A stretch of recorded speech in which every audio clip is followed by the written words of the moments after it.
Could a starter from last year be on the bench going into this season? Well, according to James Franklin, it's definitely on the table.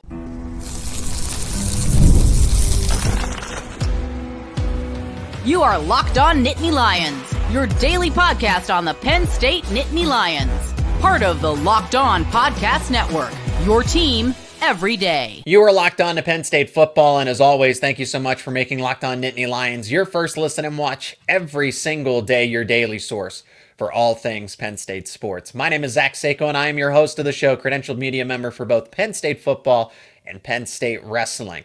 We're going to talk about some recruiting. Good news on the recruiting front for Penn State, including some possible momentum into flipping a 5-star commit in this 2026 class. Drew Allar is doing something that most college quarterbacks aren't doing. Maybe a couple, a few max. Drew Allar is one of them. We're going to talk about that. But we are going to begin with the possibility of a starter from last season being on the bench, being second string this time around. Today's episode is brought to you by FanDuel. Football season is around the corner. Visit the FanDuel app today and start planning your futures bets now.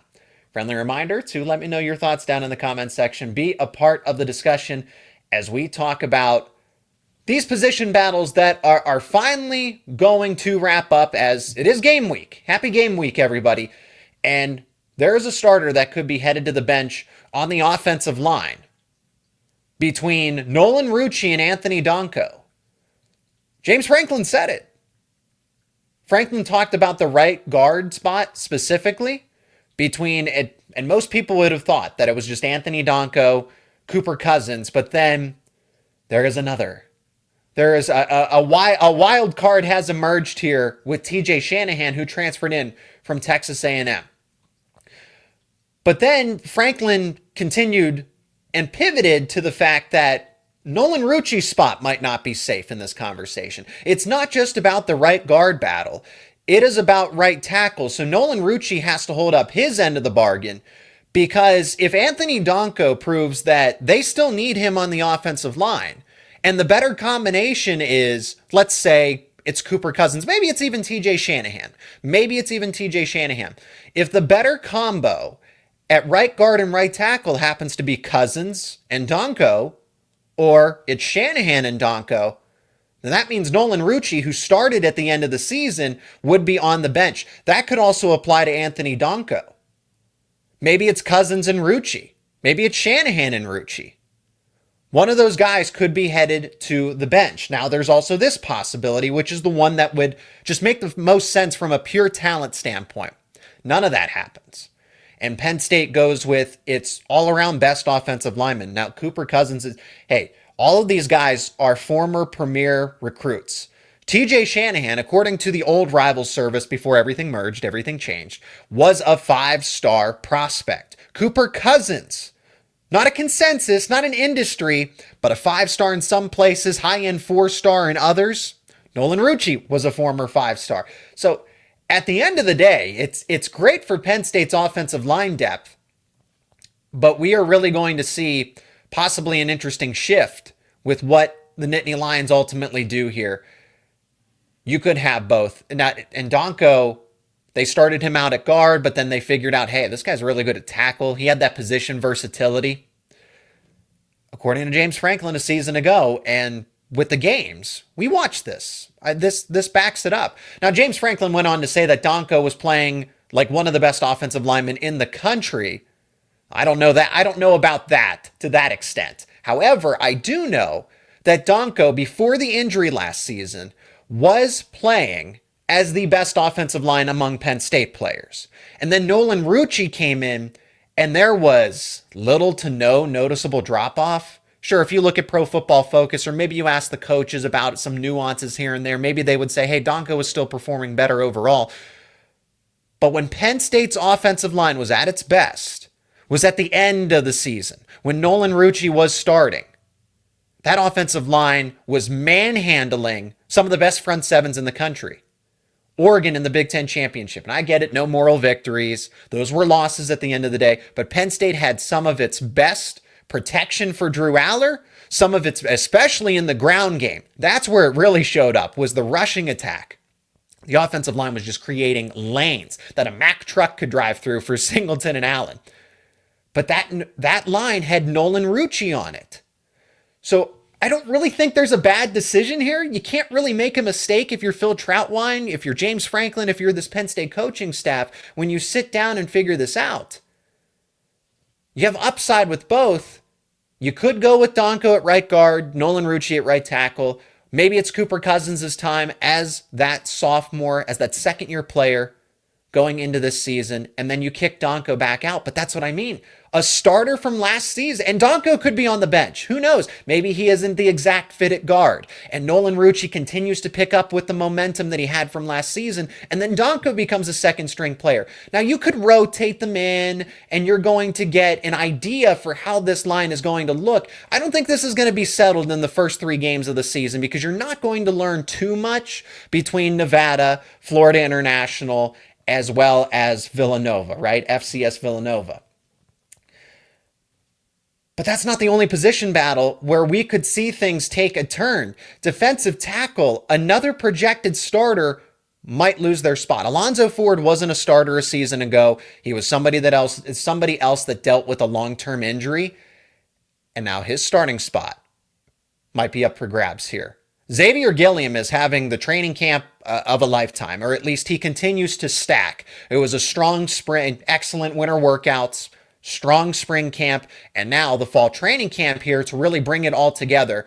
James Franklin said it right out of the gate at the most recent press conference after a practice that Gilliam is in position to potentially be a starter. Well, it's not going to be Zane Durant's spot. Nobody's taking Zane Durant's spot. That means that Alonzo Ford, now granted, Ford may not be 110%, and that's okay. But in this situation where defensive line depth, especially at defensive tackle, is questionable, to have Xavier Gilliam playing at starter level, giving you starter caliber reps, skill, motor, whatever you want to say there, that is promising. That is positive. Again, Franklin is very selective. He doesn't just hand out praise left and right to any player. So Gilliam's surge, it's real. And Penn State has 3 reliable options. Alonzo Ford, when he was at full strength a season ago, was giving Penn State a lot of quality reps at that 2 deep spot. So the natural inclination was, well, he'll start and pick right back up. I think it will take some time for him to settle in again. We don't know the extent of the long-term injury. We just know that it was long-term, so therefore it was serious. But the fact that he's practicing, Jim Knowles has said positive things about Alonzo Ford as well. Both of them in conjunction together. I'm content for now with that 3-man rotation at DT. I do need somebody else to step up, though. From my point of view, and Penn State would probably agree there. Whether it's Owen Wafel or maybe it's Randy Adarica, Liam Andrews, somebody else. You have 3, but as we saw a season ago, Penn State at one point in time had 5 reliable defensive tackles, and now that number goes from 5 down to 3 when this is a national title run. Again, at one point in time, things changed over the course of the season, remember. So we'll see what Xavier Gilliam ultimately is able to provide to Penn State. But the fact that he's pushing Alonzo Ford, who is a 6th-year senior, who played a lot of good college football before the injury last year, I think that's pretty telling for the second-year player. Now we're going to talk about Drew Allar, who is doing something that most college football quarterbacks are not doing. They do not have the privilege to do this. It shows a massive amount of trust that James Franklin, particularly Andy Kotelnicki, have in their 4th-year quarterback. We're going to talk about that next here on Locked On Nittany Lions. And this episode is brought to you by Rougiet. Guys, you probably heard of Viagra or Cialis. Maybe you've even tried them, but if you're looking for something beyond the usual pill, it's time to meet Rougiet Ready. Rougiet Ready is a next-gen prescription treatment designed to amplify arousal in the brain and boost blood flow. Unlike the usual pills that can take hours, Rougiet's 3-in-1 formula dissolves under your tongue and kicks in fast. On average, in 15 minutes. Effects can last up to 36 hours, so you can stay confident and in control when the moment is right.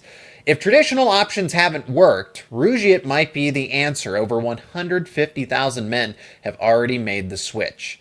Head to Rugiet.com/LockedOnCollege and use code LockedOnCollege to get 15% off today. That is RUGIET.com/LockedOnCollege and use promo code LockedOnCollege for 15% off. Individual results may vary with prescription treatment. Compounded drugs are permitted to be prescribed under federal law, but are not FDA approved and do not undergo FDA safety, effectiveness, or manufacturing review. Please visit the Rucci website for full safety information. Hey everyone, we got an important request here. Locked On wants to hear from all of you. We've put together a survey to learn more about our listeners and make your favorite podcasts even better. This is your chance to tell us what you like, what you don't, and answer questions about our advertising. Go to lockedonpodcast.com/survey to get started. Everyone who completes a survey will be entered in for a chance to win one of 10 $100 Amazon gift cards. Again, that's lockedonpodcast.com/survey. You can also find the link in the show notes. Thanks for helping us out. Drew Allar is going to be doing something that most college quarterbacks don't do. They can't do it because of the skill set, the experience. This is how far Allar has come. And I guess it was an assumption on my part because I wanted to pose the question to be sure. Hey, you got a fourth-year quarterback here. Andy Kotelnicki had a recent press conference after practice, and he admitted it and said that, yeah, Drew Allar has the capability of calling his own plays. Penn State, James Franklin, Andy Kotelnicki in this offense say that, yeah, Allar can make checks at the line of scrimmage, not just adjustments, changing the play to get the best look, to get the best read. There is a catch, though, but I do think to an extent, I mean, how many other college quarterbacks would we expect to be able to do that? Maybe a Cade Klubnik, a Garrett Nussmeier at LSU. I can't say because sometimes the game is so fast for QBs to process at the college level. And then that's why you see some college quarterbacks, hey, they were good, but over in the NFL, they struggle a little bit because that X's and O's side of the game, not everybody, but some people, right? Because they're one-read quarterbacks. They have all the athleticism in the world. They have all the potential, but they're one-read QBs, and that's not Drew Allar. We can agree that, yeah, Drew Allar, his footwork is questionable at times. He's admitted it. But I do think that Drew Allar is one of the smartest QBs in college football. He recognizes the game very well. He is one of the first people up every single day to go and study film of the opposing team and that's how you earn that responsibility. That's how you earn that privilege to be able to have the ability to make your own checks at the line of scrimmage. So there are parameters. There are guardrails, if you will, because in college, there is that different, again, it's not to the NFL where everything's on the same page. College is I don't really need to explain this, but to kind of set the scene here, it's not, there's so much more complexity in the NFL because it can be handled. Everybody has to be on the same page though, with what checks are made, with what changes in the play call are made in that given moment. Andy Kotelnicki highlighted this specifically. He says that Drew Allar has the responsibility, but the parameters are more so to protect from miscommunication across the board. So Drew Allar might see one thing, but does that mean everybody's going to see the same thing? So it's about having, because then the play can break down. Allar might see the correct change in play call and might make the correct adjustments. But then are the transfer wide receivers who still need to build that chemistry, still need to build that rapport with Allar, are they seeing the same thing? This can progress over the course of the season. What is going to happen in week one with particularly this, or just play calling in general for Andy Kotelnicki, the passing game is going to be something that evolves over the course of this season and is not going to be a finished product week 1, week 2, week 3 against, right? Do I have to say it again? Nevada, FIU, Villanova.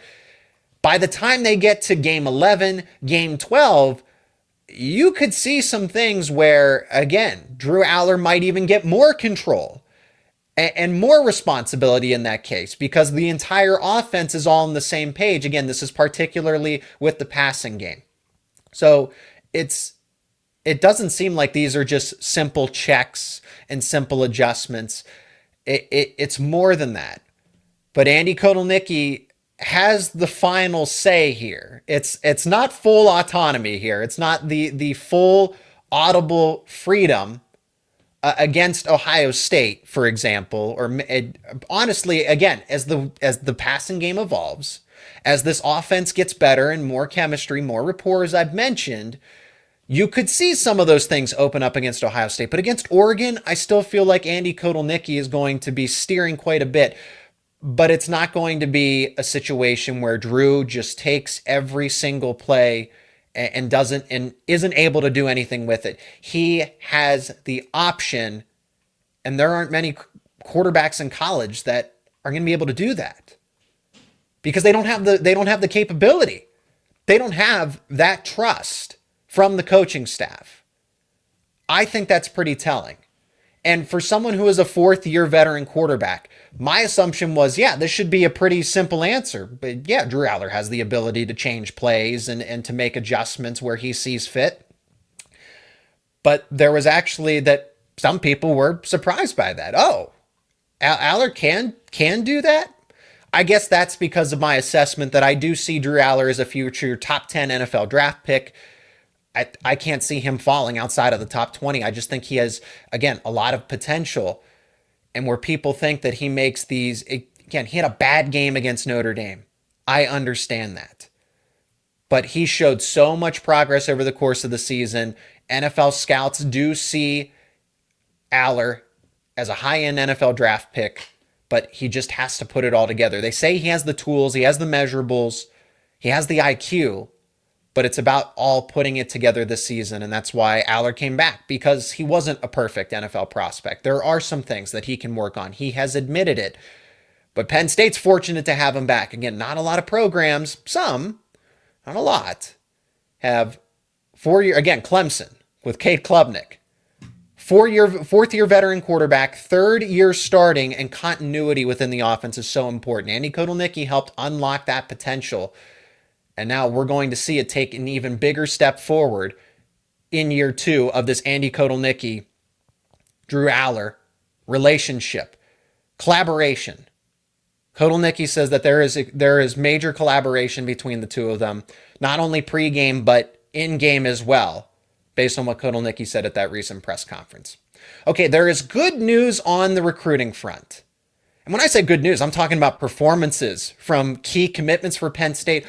Also possible momentum into flipping a 5-star commit. What's the likelihood of that? Well, we're going to talk about that coming up next here on Locked On Nittany Lions.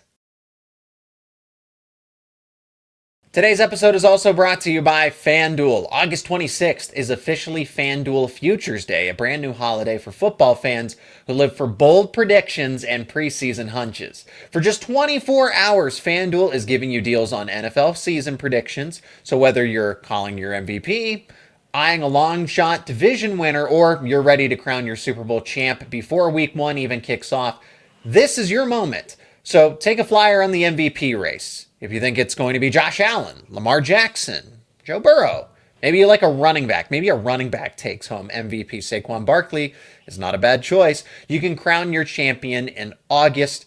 Chiefs and Eagles were just at the Super Bowl. Do one of them make it back and win? Is it the Bills' time to break through? Maybe the Lions? And you can parlay your division winners together. Your dark horse picks or your heavy favorites. Visit the FanDuel app today and start planning your futures bets now, because Futures Day is one day and one day only over at FanDuel. That is FanDuel. Play your game. A 5-star Penn State commit had an absolutely insane first game of his high school junior season. Messiah Mickens gave Penn State a vote of confidence here, 2026 running back commit. And then potential 5-star, Penn State is pushing to flip this player. We're going to talk about these 3. So Kemon Spell, the 5-star running back commit in the class of 2027. Oh, there's steam for him. So it applies to the conversation. We're going to talk about this 2026 5-star edge defender that's committed elsewhere. But Notre Dame, Michigan, Tennessee, gosh, honestly, pick a school at this point.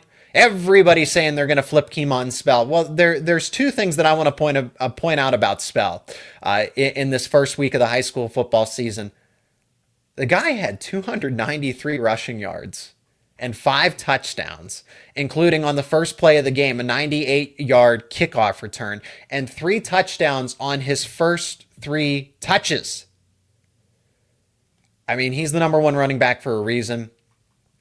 It's, for me, because he possesses all of the physical traits. That's why Spell's the top running back. That's why he's committed to, honestly, Penn State. I don't think they're bona fide running back but they certainly have some consideration with the recent run that they've had. And Nicholas Singleton and Katron Allen are going to continue that trend. Then also what's behind them, who's taking over after that with Quentin Martin. I mean, we've seen Cam Wallace. We've talked about how Cam Wallace has improved. A lowly 3-star running back out of high school.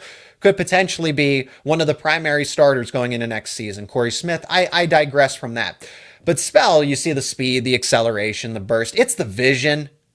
I mean, that takes a lot. He's not just running people over or lower the shoulder. It's easier. He's physically developed compared to everybody else. It's the vision. It's being able to see the field of play. It's slowing down. It's starting. It's stopping. That footwork, that change of direction. But the vision to see the play unfold. There was one where he was just pinballing off of people, stop, start, spin move, cuts it back, crosses through the outside of the field. Almost 300 rushing yards in the game. Over 380 all-purpose yards with that 98-yard kickoff return. So Spell had a phenomenal day. He also gave, again, with Notre Dame saying that they're steamed to push and get him to flip. Michigan insiders are saying the same thing. Again, Tennessee, he does have a plethora of visits set up. He's a 5-star. It's not ideal for Penn State, but remember this, he is committed to Penn State. He seems like he is invested in the Nittany Lions. He gave a "we are." Is that just for publicity? Is that because, yeah, he's still strongly committed to Penn State, but he's going to take those visits as a 5-star player. Okay, so now let's get to another running back commit to the adjacent class, the 2026 class, Messiah Mickens. Messiah Mickens. Not quite the performance that Kemon Spell had in his opening game for his senior season, but Mickens did admit that he's not planning any additional visits here. He's locked in. This has been going on. It's been back and forth. He's not taking visits. His recruitment's shut down. He is taking visits. Notre Dame is making a push here. He's got a great connection with J1 Sider. And now Penn State and Stan Drayton have this final say. They get the final word in. So, again, Kemon Spell could have easily decommitted. He's still committed to Penn State. Messiah Mickens, same thing. He could have taken those visits. And Stan Drayton and Penn State were really able to at least keep this under control. Recruiting's recruiting. Anything can change at any given moment. But I feel like now that Mickens has said it not once but twice that, hey, I don't plan any other official visits. I'm locked into Penn State. Okay, that's telling. Again, Kemon Spell still showing support for Penn State. Those things, I mean, to say we are, he's not saying, I'm considering Notre Dame here. I'm excited to meet with Notre Dame. It gives credence to what Penn State's doing in recruiting, to say the very least. Okay, now something that has some momentum. I don't know that Penn State's chances are the greatest, but they're still there. They're still there. The Nittany Lions are still in the thick of this recruitment. Zion Elee, 5-star edge defender, 2026 class, top 10 player in the nation. We know that he's committed to Maryland, but Penn State, Miami of Florida, and South Carolina still, at the very least, have his attention. He admitted that he is taking their phone calls, text messages, whatever the case is, that he is responding to them. He is corresponding with staff members from South Carolina, Miami, and of course, here on this show, Penn State is the one that matters most. However, he's not planning any new visits. So, like Messiah Mickens, Zion Elee doesn't have anything planned at this given moment. And I'm surprised Auburn wasn't on that list as well. Either Auburn's not pushing. I know they got some wacky things going on with recruiting or whatever. There's inconsistencies that have been reported, right? It seemed like Auburn was that most likely flip destination. And now you don't really know. I do think it's telling that, hey, from Elee's perspective, okay, he's still in contact with the Nittany Lions, with Miami, with South Carolina. That's at least something if you're Penn State. But Elee, he posted to X saying, I didn't say any of that. What he did say, I mean, he did admit that, hey, I am answering messages from those three schools, but he also reiterated that at this time, he's not taking any official visits and he is locked into Maryland. What are Penn State's, let's take a heat check here. Can Penn State pull this off? I mean, I would say they have the leverage. If any school's going to do it, again, I thought Auburn might be able to make that push, but if Auburn's not included in that list, and Penn State is, okay, I know that Miami and South Carolina are not exactly recruiting pushovers, but Penn State has the geographical advantage here. Remember, Chop Robinson was at Maryland and he flipped over to Penn State, and look at the career that he had. Abdul Carter, Denai Dennis Sutton, okay, Deion Barnes has done a phenomenal job. Maryland doesn't really have the evidence to back up that they're going to be able to develop Zion Elee as a pass rusher, as an edge defender. Again, they tried playing Chop Robinson at linebacker. Who knows what their plans are for Elee?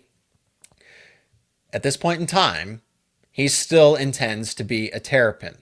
I would give Penn State the best chance, even though I think they're low based on what Elee has said recently in that same interviews. Again, this was reported by Rivals. He has ongoing communication with those three schools, but at the same time, he's still locked into Maryland. So it's a wait and see. This recruitment could extend maybe even past early signing day. It would not shock me if it did. But at the same point in time, I don't think Elee's really given any indication that he is going to flip away from Maryland. But I do want to say that I think Penn State has of those three schools, Penn State, in my opinion, has the best chance if that's going to happen. Maryland, though, what is the coaching stability? If there's a coaching change in the middle of the season or at the end of the season, that's before signing day. Does Elee have second thoughts if they just totally overhaul the staff? Again, it's not like there's all this stability at Maryland right now. That's why people, for the most part, would probably say that Elee is a contender to flip at the end of the day. That's why there is this kind of chatter. It's not because, Elee is having second thoughts. No, Maryland might be having second thoughts with the direction that they want to go in. And is that going to cost them one of the best commitments in program history? And that's going to do it for this edition of Locked On Nittany Lions. Again, let me know your thoughts down in the comments section about the recruiting update. Kemon Spell, Penn State's got to maintain his commitment, right? Do you think they are able to flip Zion Elee? What do you think about Drew Allar having the ability to call plays this season? And who do you think wins those starting battles on the offensive line?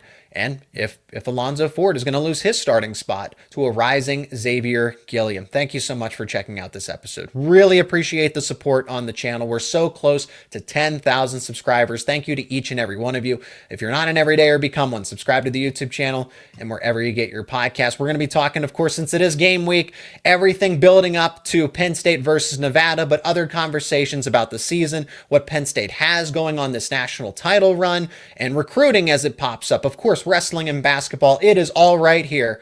The go-to destination for all your favorite Penn State sports teams and coverage around it.